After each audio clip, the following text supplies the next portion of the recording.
Millions are under threat across the globe from this year's El Nino weather pattern, which NASA warns could become the strongest on record. In the U.S., dozens were killed by tornadoes that were followed by freak snowstorms.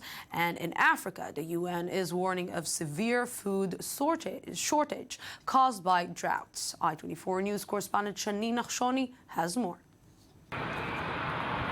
Until now, the strongest El Nino effect was recorded in 1998. And according to NASA, the current extreme weather is on the same level. Floods, snow, droughts, heavy rains are a part of the weather phenomenon that is paralyzing the world. We still need help. I mean, we really need help. We're saving my house right now. El Nino, Spanish for the child, refers to the timing of those extreme weather conditions close to Christmas, the traditional birthday of Jesus Christ. And right now, many are praying for his help. May God give comfort to these people and brotherly solidarity to help them with their needs. It happens when the warm waters of the Central Pacific expand eastwards towards North and South America.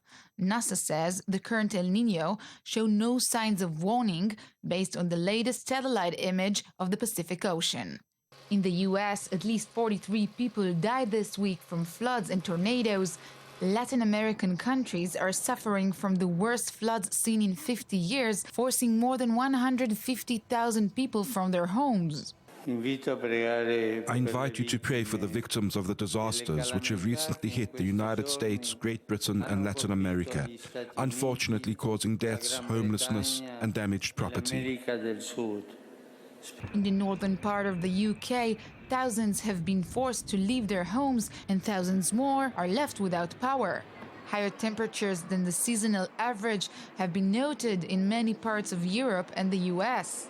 The weather is great. I mean, it's nice and warm. You know, it's a nice fall day in December. It's very pleasant. It's not normal, but it's very pleasant.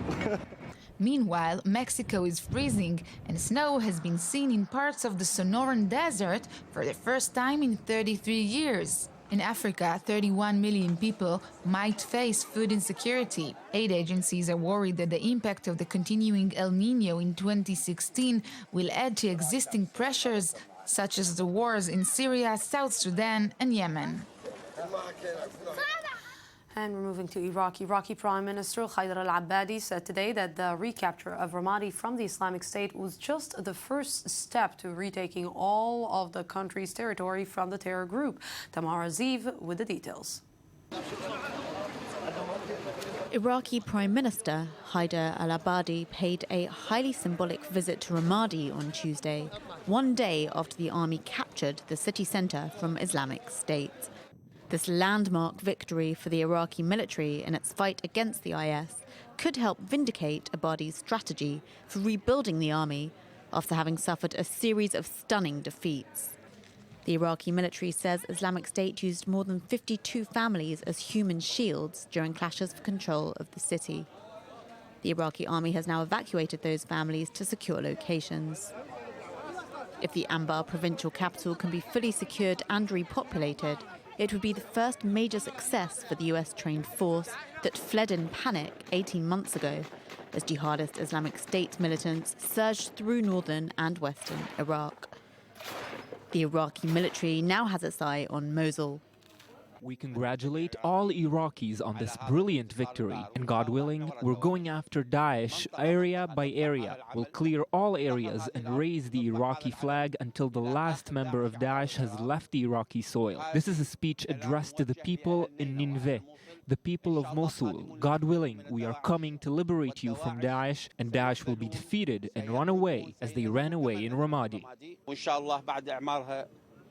Abadi arrived in Ramadi by helicopter and declared Thursday, December 31st, a national holiday in celebration of the victory.